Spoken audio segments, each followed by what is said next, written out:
Assalamualaikum warahmatullahi wabarakatuh. Alhamdulillah, wassalatu wassalamu ala rasulillah wa ala alihi wa ashabihi ibadillah, amma ba'd. فقد قال الله تعالى في كلامه القديم الفرقان المجيد: أعوذ بالله من الشيطان الرجيم، بسم الله الرحمن الرحيم، واتقوا الله ويعلمكم الله والله بكل شيء عليم. صدق الله العظيم. قال النبي صلى الله عليه وسلم: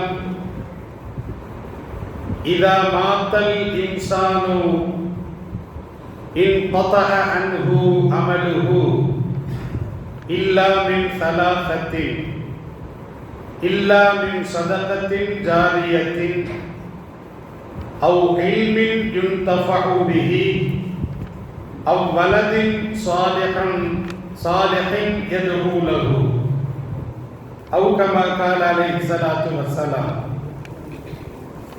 அளவற்ற அருளாளன், நிகரற்ற நிறைந்த அன்பாளன், எல்லாம் வல்ல அல்லாஹ்வின் திருப்பெயரை போற்றி அகில உலகத்திற்கு அற்புடையாக அருளப்பட்ட அண்ணல் நபிகள் நாயகம் ஸல்லல்லாஹு அலைஹி வஸல்லம் அவர்களை போற்றி எனது உரையை ஆரம்பம் செய்கின்றேன். அன்பிற்கினிய அல்லாஹ்வின் நல்லடியார்களே, 2024 மற்றும் 2025 ஆண்டில் கல்வி ஆண்டு நிறைவு பெற்று 2025-2026 கல்வியாண்டின் தொடக்க காலத்திலே நாமெல்லாம் இருந்து கொண்டிருக்கிறோம். கல்வி என்பது எவ்வளவு மகத்தானது, அதிலும் குறிப்பாக இஸ்லாமியர்கள் இந்த தேசத்தில் கல்வியில் எந்த அளவுக்கு பின்தங்கி இருக்கிறார்கள் என்று நாம் நினைத்து பார்த்தால் மிகவும் வேதனையாக இருக்கிறது. இந்த தேசத்தில் நாம் நமது உரிமைகளை மீட்டெடுக்க வேண்டும் என்று சொன்னால், இந்த தேசத்தில் கண்ணியமான குடிமகன்களாக வாழ வேண்டும் என்று சொன்னால், இந்த தேசத்தில் கல்வியால் தான் நாம் சாதிக்க முடியுமே தவிர பணத்தால் நாம் சாதிக்க முடியாது என்பதை நாம் மறந்துவிடக் கூடாது. இஸ்லாமியர்கள் கல்விக்கு பெயர் போனவர்கள். அந்த இஸ்லாமிய சமுதாயம் இந்த தேசத்தில் கல்வியில் பின்தங்கி இருப்பது எவ்வளவு வேதனையான விஷயம் என்பதை நாம் கண்கூடாக பார்த்து கொண்டு வருகிறோம். எல்லோரும் சொல்லுவார்கள், இந்தியாவில் ஆங்கிலேயர்கள் வந்த பிறகுதான் கல்வி வந்தது, கல்வி மலர்ந்தது என்று சொல்லுவார்கள். ஆனால் அது தவறு. ஆங்கிலேயர்களுக்கு முன்னால் கூட இஸ்லாமிய சமுதாயம் இந்த தேசத்தில் கடைநிலை மாணவர்களுக்கு கல்வி மறுக்கப்பட்ட பொழுது மதரசாக்களின் மூலமாக இந்த தேசத்தில் இஸ்லாமியர்கள் கல்வியை கற்றுக் கொடுத்தார்கள். இதுதான் வரலாறு. ஆங்கிலேயர்களுக்கு முன்னாலே இந்த தேசத்தில் இஸ்லாமியர்கள் கல்வியை போதித்தார்கள், மதரசாக்களை நிறுவினார்கள், அடிப்படையான அனைத்து வகையான கல்விகளையும் கற்றுக் கொடுத்தார்கள். இதுதான் உண்மையான வரலாறு. அந்த வரலாறு இந்த தேசத்தில் இருட்டடிப்பு செய்யப்பட்டிருக்கிறது, மறைக்கப்பட்டிருக்கிறது. கண்ணியமிக்கவர்களை சிந்தித்து பாருங்கள். ஆரம்பத்திலே இந்த தேசத்தில் கல்வியை கற்க வேண்டும் என்று சொன்னால் உயர் சாதியாக இருக்க வேண்டும். உயர் சாதியினருக்கு மட்டும்தான் இந்த தேசத்தில் கல்வி கற்கும் உரிமை வழங்கப்பட்டது. மற்ற எந்த சாதியினருக்கும் அடிப்படையான கல்வி இங்கே மறுக்கப்பட்டது. அதுதான் கொடுமையிலும் கொடுமை. உயர் சாதியினருக்கு கல்வி கற்றுக் கொடுக்கக்கூடிய அந்த இடத்தின் வழியாக பிற சாதியினர் சென்றால் அந்த கல்வியை காதால் கேட்டால் கேட்ட மாணவர்களுடைய காதுகளில் ஈயத்தை காற்றி ஊற்றப்பட்ட ஒரு கொடுமையான ஒரு மோசமான வரலாறு உண்டு என்பதை நாம் புரிந்து கொள்ள வேண்டும், தெரிந்து கொள்ள வேண்டும். அப்பொழுதுதான் இந்த தேசத்தில் உயர் சாதியினர் அல்லாத பிற சாதியினருக்கு, மற்ற சாதியினருக்கு கல்வி மறுக்கப்பட்ட பொழுது அதற்காக கல்வி கண்களை திறந்தவர்கள் நமது இஸ்லாமிய மூதாதையர்கள். எண்ணிமிக்கவர்களே, அவர்கள்தான் பிற சாதியினருக்கு கல்வி மறுக்கப்பட்ட பொழுது மதரசாக்களை நிறுவினார்கள். சென்னையினுடைய முன்னாள் பெயர் என்னது? மெட்ராஸ், மதராசப்பட்டினம். எப்படி மதராசப்பட்டினம் என்று பெயர் வந்தது? கண்ணியமிக்கவர்களே, நீங்கள் வரலாற்றை நீங்கள் திரும்பி படித்து பாருங்கள். இந்த பகுதிகளுக்கு, கேரளாவிற்கு அரபிகள் வந்தார்கள். கடலோர பகுதியாக இருக்கக்கூடிய இந்த பகுதிக்கு அரபிகள் வணிகம் நிமித்தமாக வந்தார்கள். வணிகம் நிமித்தமாக வந்து சென்னை பகுதியிலே அவர்கள் தங்கினார்கள். அவர்கள் வணிகத்திலே ஈடுபட்டார்கள். அப்ப தங்களுடைய பகுதிகளில் கல்வியை மறுக்கப்பட்டவர்களுக்கு கற்றுக் கொடுப்பதற்காக வேண்டி அவர்கள் ஆங்காங்கே மதரசாக்களை நிறுவினார்கள். ஆங்காங்கே மதரசாக்களை நிறுவி கல்வி கிடைக்காதவர்களுக்கு மதரசாக்களின் மூலமாக அந்த கல்வியை அவர்கள் கற்றுக் கொடுத்தார்கள். எனவே அவர்கள் வசித்த பட்டணம் மதரசாக்களை நிறுவியதின் காரணமாக மதரசாப்பட்டினம் என்று ஆயிற்று. மதரசாப்பட்டினம் இப்படிதான். மதரசாப்பட்டினம்னா மதரசாக்கள் நிறைந்த பகுதி, மதரசாக்கள் நிறைந்த ஊரு. இதுதான் சென்னையினுடைய வரலாறு. எண்ணிமிக்கவர்களே, அப்ப ஆங்கிலேயர்களுக்கு முன்னால் இந்த தேசத்தில் கல்வியை கற்றுக் கொடுத்த சமுதாயம் இந்த சமுதாயம். அதே இந்த சமுதாயம் இன்று கல்விக்காக பிச்சை எடுக்க வேண்டிய ஒரு சூழ்நிலைக்கு தள்ளப்பட்டிருக்கிறது.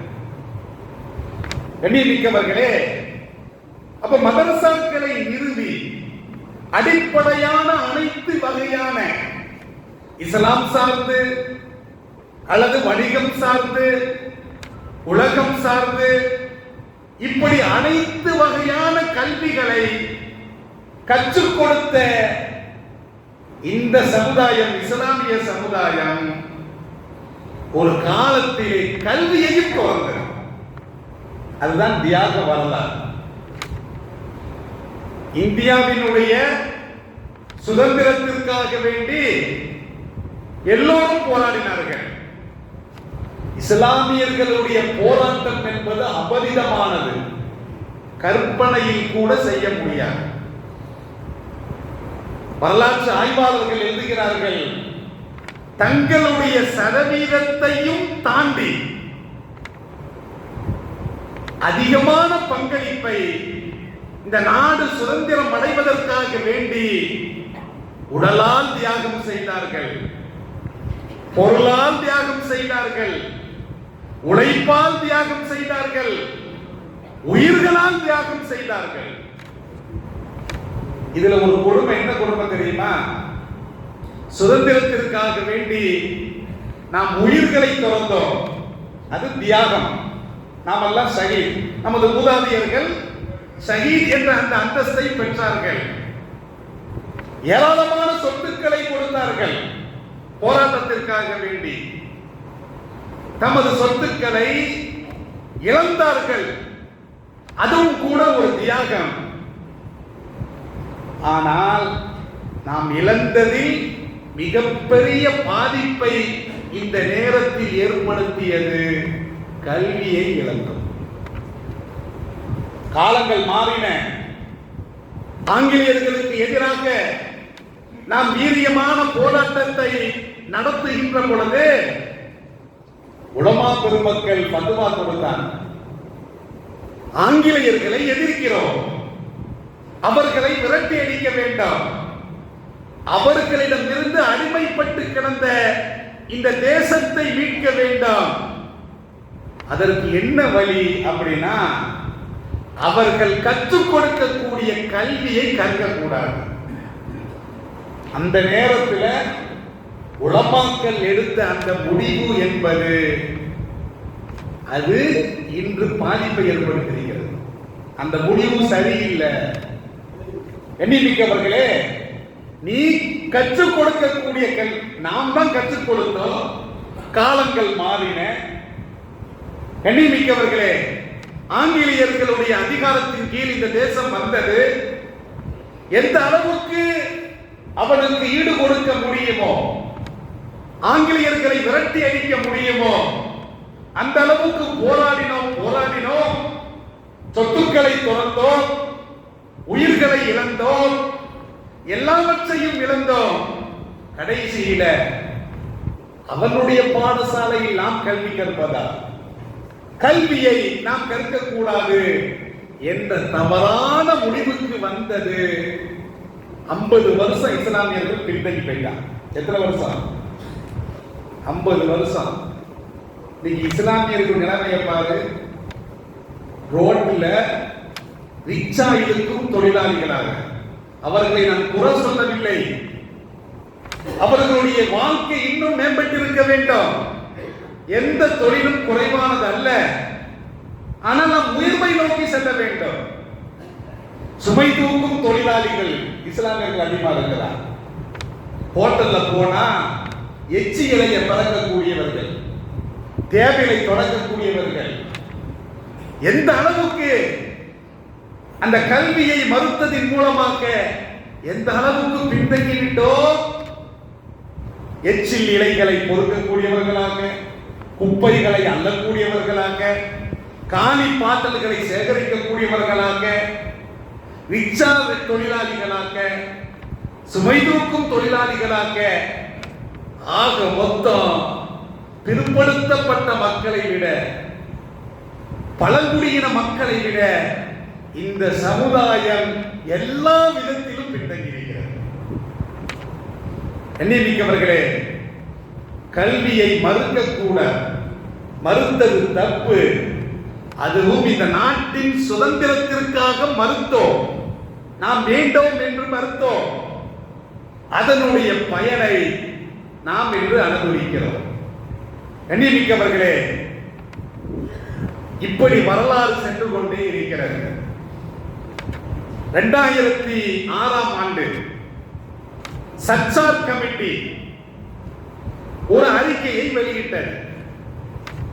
அந்த அறிக்கையில இஸ்லாமியர்களுடைய நிலைமை, கல்வி, வேலைவாய்ப்பு, அரசு வேலைவாய்ப்பு, தனியார் வேலைவாய்ப்பு, அவர்களுடைய வாழ்க்கை தரங்கள், இப்படி அந்த அறிக்கை வெளியான பொழுது ரொம்ப மோசமா இருந்துச்சு.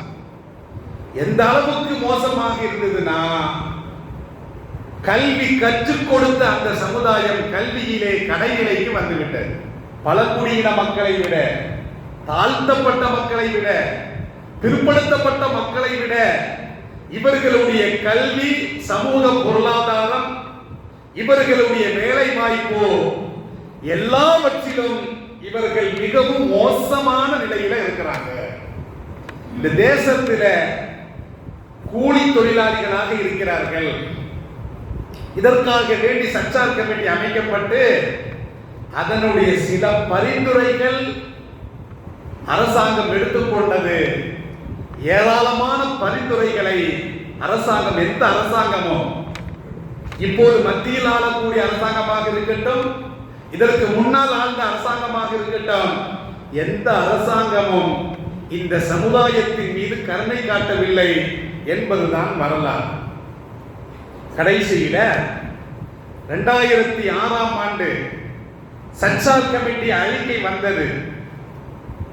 இப்போ 2024, ஒரு 18 ஆண்டுகள் கடந்து விட்டன. இந்த 18 ஆண்டுகள் கடந்த பிறகு கொஞ்சம் பரவாயில்லை, அவ்வளவுதான், கொஞ்சம் பரவாயில்லை.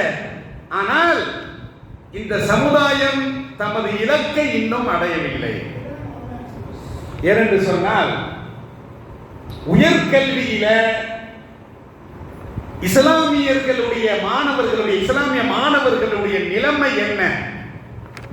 அகில இந்திய உயர்கல்விக்கான அந்த ஆணையம் தமது அறிக்கையிலே அவர்கள் தெரிவிக்கின்ற பொழுது, அதாவது 1லிருந்து 5 வரைக்கும் படிக்கிறாங்க. 5 படிச்ச பிறகு பாஸ்போர்ட் எடுத்துடலாம். நம்மளுக்கு பெற்றோர்கள் ஒட்டகத்தை மேய்க்கணும், அங்க போய் கக்கூஸ் கழுவணும், நிலைமையப்ப சின்ன வயசிலேயே அந்த இளம் பிஞ்சுகளை கல்வி கொடுக்காமல் அடுத்தவனுக்கு கீழே அடிமையா இருக்கணும் என்பதற்காக வேண்டி இந்த சமுதாயம் அப்படி இருந்தது. பிறந்த உடனே குழந்தைகளுக்கு பர்த் சர்டிபிகேட் எடுக்கிறோமோ இல்லையோ பாஸ்போர்ட் எடுத்துருவாங்க, வெளிநாட்டுக்கு அனுப்புறது, அங்க போய் ஒட்டகம் வாய்க்கிறதுக்கு. எண்ணி மிக்கவர்களே, அல்லது கார்களை கழுவுவதற்கு, டயர்களை கழுவுவதற்கு ஒரு காலம் இருந்தது. ஆனால் இந்த சச்சார் அறிக்கைக்கு பிறகு 2006ஆம் ஆண்டு வந்த அறிக்கை, கடைசியில 2020-21 ஆண்டு அந்த அறிக்கை கொஞ்சம் பரவாயில்லை, கொஞ்சம் முன்னேறி இருக்கிறது. எந்த அளவுக்கு என்று சொன்னால், இந்த உயர்கல்வியில இஸ்லாமிய மாணவர்களுடைய நிலைமை எந்த அளவுக்கு இருக்கிறது என்று சொன்னால், அதாவது பள்ளி கல்வி, கல்லூரி கல்வி 12 முடிச்சிருந்தாங்க, பள்ளி கல்வி முடிந்து விடுகிறது. கல்லூரி கல்வின்னு என்று ஒன்று இருக்கிறது. பாதி பேர் சேரவே மாட்டாங்க. 12 படிச்சாச்சா, அப்பா ஹோட்டல் வச்சிருக்கிறாரா, ஹோட்டலுக்கு போயிருந்தான். அப்பா மூட தூங்குறாரா, அப்பா மூட தூங்க போயிருந்தான். அதாவது ஹெல்ப்பா இருக்கலாம், கல்வி கற்ற பிறகு மற்ற நேரங்கள் ஹெல்ப்பா இருக்கலாம், தப்பு கிடையாது. இஸ்லாமியர்களுடைய தலையெழுத்தை இந்த தேசத்தில் தீர்மானிக்கக்கூடிய ஒன்றே ஒன்றுதான், கல்வி எனும் ஆயுதம் தான். இந்த கல்வியை வச்சுத்தான் நாம் அடுத்த கட்டத்திற்கு நகர முடியுமே தவிர, கல்வியில பின்தங்கி போயிட்டோம் அப்படின்னா இன்னும் அடிமைகளாகத்தான் அல்லது சமூக விரோதிகளாகத்தான் நம்மை சித்தரிப்பார்கள் என்பதை நீங்கள் புரிந்து கொள்ள வேண்டும். அந்த ஆய்வறிக்கை என்ன சொல்லுது அப்படின்னா, 2020-21 உயர்கல்வி நிறுவனங்களில் இஸ்லாமிய இளைஞர்களின் சேர்க்கை 4.6%. சச்சார் கமிட்டிக்கு பிறகு பரவாயில்ல, அதுக்கு முன்னால் 1.2% இப்படிதான் இருந்துச்சு. ஆனால் இதுவும் கூட கம்மி. எதை வைத்து அப்படின்னா, பிற்படுத்தப்பட்ட வகுப்பினர்கள் அவர்களுடைய அந்த குழந்தைகளுடைய அந்த கல்லூரி சேர்க்கை, உயர்கல்வி கல்லூரி சேர்க்கை என்பது 35.8%. பட்டியல் இனத்தவர்கள், அதாவது தாழ்த்தப்பட்டவர்கள் சொல்றோமா இல்லையா, இவர்களுடைய அந்த உயர்கல்வி அந்த மாணவர்களுடைய சதவீதம் 14.2. தாழ்த்தப்பட்டவர்கள் அந்த மாணவர்கள் கல்வி கற்க போறாங்க, உயர்கல்வி கற்க போறாங்க. எத்தனை சதவீதம்? 14.2%. பாய்மார்கள் துருக்கர்கள் 4.6%. என்ன நீங்க யோசித்து பாருங்க. இந்த பட்டியல் இனத்தவர்கள் எஸ்டி சொல்றாங்களா இல்லையா? அது எஸ்டினா பழங்குடியினர்கள், எஸ்சினா பட்டியலினம், எஸ்டி பழங்குடியினர்கள். இவர்கள் கூட 5.8%. அவர்களிடத்துல கூட கல்வியுடைய விழிப்புணர்வு வந்துவிட்டது. அப்ப எஸ்டியை விட எஸ்சியை விட இந்த சமுதாயம் எப்படி இருக்குது? உயர்கல்வியில 4.6%. தாழ்த்தப்பட்டவர்கள் 14.2%. பழங்குடியின மக்கள் 5.8%.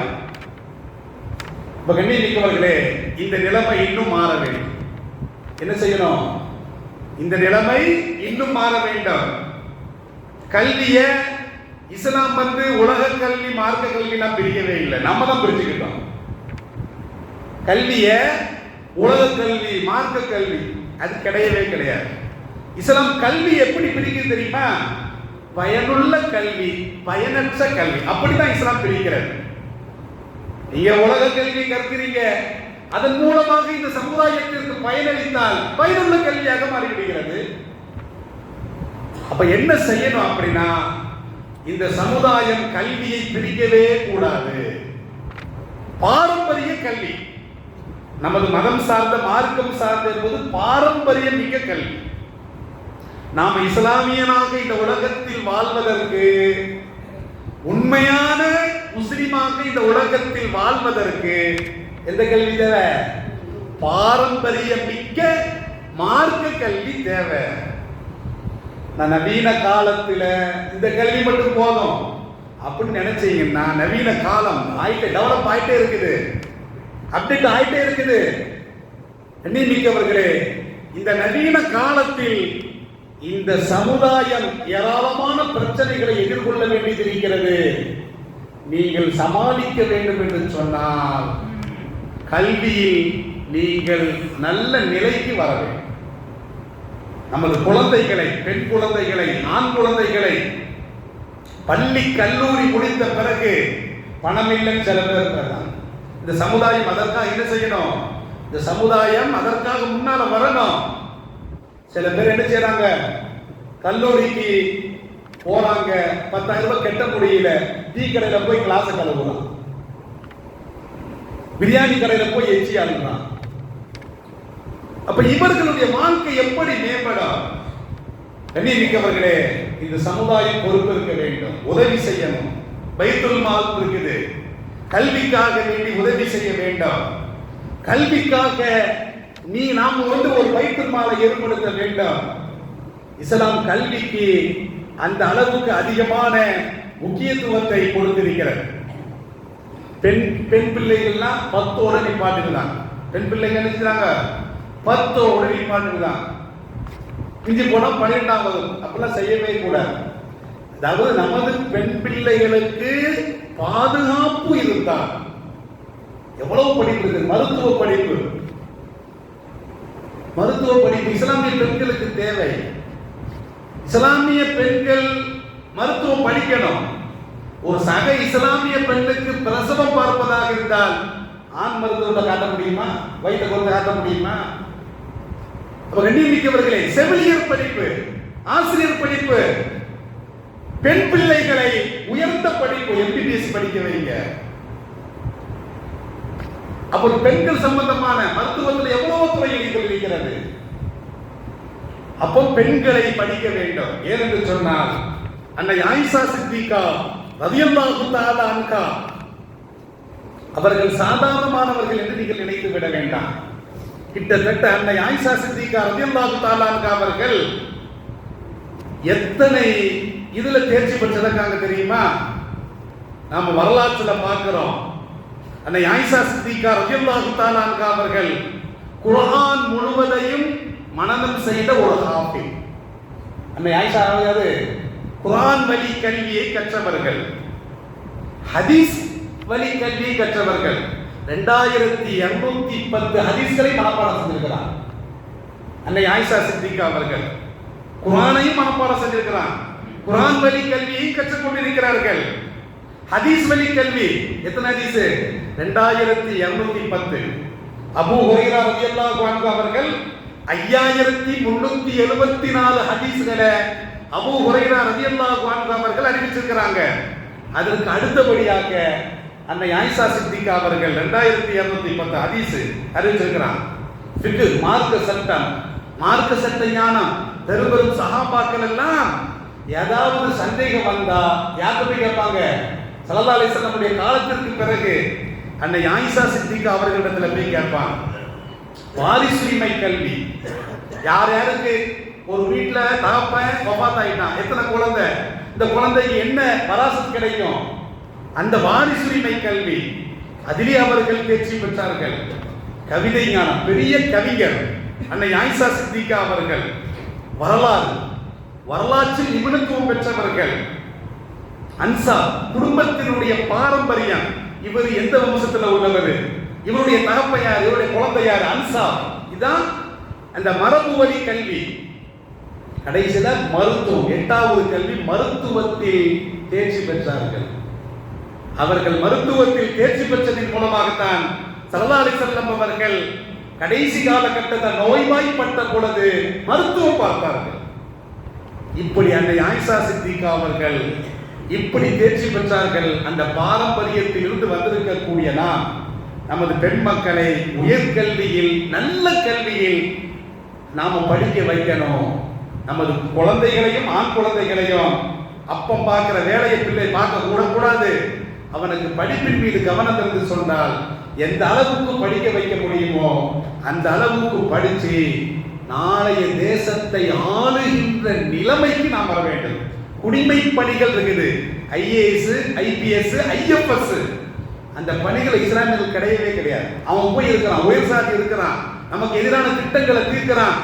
அப்ப திட்டங்கள் வகுக்கப்படக்கூடிய இடத்தில் நமக்கு எதிரானவர்கள் உயர் சாதியினர்கள் இருந்து கொண்டுதான் நம்மை அடிமைப்பட்டுக் கொண்டிருக்கிறார்கள். நமது உரிமைகளையும் நமது கல்விகளையும் பறித்துக் கொண்டிருக்கிறார்கள். எனவே இன்ஷா அல்லாஹ் நாம் கல்விக்கு முக்கியத்துவம் கொடுக்கணும், கல்வியை பிரிக்க கூடாது. இன்ஷா அல்லாஹ் நமது குழந்தைகளை, ஆண் குழந்தையாக இருந்தாலும் சரி, பெண் குழந்தையாக இருந்தாலும் சரி, நல்ல கல்வியை கொடுக்கணும். இன்ஷா அல்லாஹ் நாளை இந்த தேசத்தில் ஆளக்கூடிய ஒரு நிலைக்கு வந்தால்தான் இந்த தேசத்துல வாழ முடியும், அல்லது இந்த தேசத்தில் வாழ முடியாது என்பதை கூறிக்கொண்டிருக்கிறோம். ஸல்லல்லாஹு அலைஹி வஸல்லம் அவர்கள் சொல்லுகின்ற பொழுது, ஒரு மனுஷன் இறந்துட்டானா 3 விஷயங்கள் பின்தொடர்கிறது. அதிலே ஒன்று பயனுள்ள கல்வி. பயனுள்ள கல்வியை நாம் குழந்தைகளுக்கு விதைத்தால், குழந்தைகள் பேர குழந்தைகளுக்கு விதைத்தால், நாம் இறந்த பிறகும் அந்த நன்மை வந்து கொண்டே இருக்கும். எல்லாம் வல்ல அல்லாஹ் இந்த சமுதாயத்தை கல்வியில் அழகான ஒரு இடத்தை அடையக்கூடிய நிலைமையை ஆக்கி அன்புரிவானாக்க. வாஹிர் தஅவானா அல்ஹம்துலில்லாஹி ரப்பில் ஆலமீன். அஸ்ஸலாமு அலைக்கும்.